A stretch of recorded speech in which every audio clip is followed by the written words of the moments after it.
এই যে লতাটা দেখতে পাচ্ছেন, এই দেখেন এটা গোড়া থেকে যে গাছটা বয়ে গেছে, এই গাছটা কিন্তু মোটামুটি 50 ফিটের উপরে হয়ে গেছে, উপরের দিকে। তো বন্ধুরা, আলুটা কিন্তু আপনাদের সামনেই তুললাম, আসলে দেখলেন কত বড় সাইজের আলু। তো আসলে এটার স্বাদ কেমন সেটা নির্ধারণ করতে হলে এখন কিন্তু না খেয়ে সেটা বলতে পারবো না। আসুন সবাই এটা আগে পরিষ্কার করে নিই পানি দিয়ে একটু, আসুন।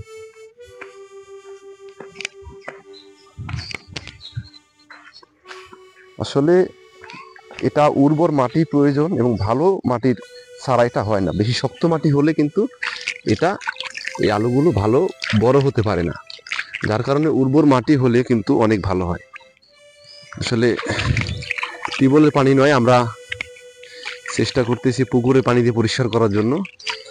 আর এটা কোনো রকম পরিষ্কার করলেই হবে, উপরের যে খালটা আছে সেটা কিন্তু আমরা সারিয়ে নেব।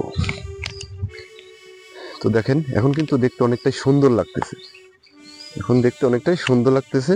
এই যে দেখুন কত সুন্দর, ভিতরে কালারটা কিন্তু পুরাপুরি একবারে দুধের মতো সাদা।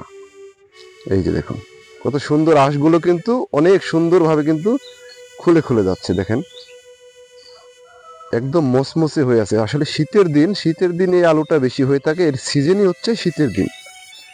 শীতের দিনে এই আলুটা পরিপূর্ণ হয়ে যায়, বড় একটি সাইজ আসে। দেখেন মাটি ভালো হওয়ার কারণে, যার কারণে আলুটা অনেক সুন্দর একটি সাইজ হয়েছে, দেখতে অনেক সুন্দর।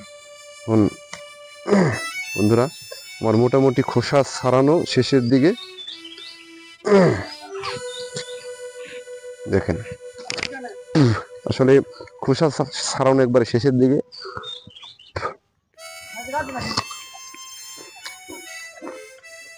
আসলেই সাধারণ টেস্ট, যেটা বলে বোঝানো যাবে না।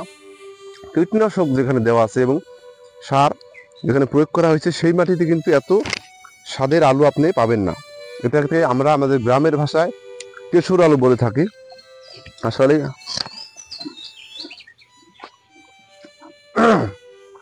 সাধারণ যারা গ্রামে এবং ন্যাচারাল পদ্ধতিতে তৈরি হওয়া এই আলুটা খেয়েছেন, তারা অবশ্যই বুঝতে পারবেন এটার স্বাদ এবং গুণগত মান। ধন্যবাদ সবাইকে। কে কে আলুটা এভাবে খেয়েছেন অবশ্যই জানাবেন কমেন্ট বক্সে।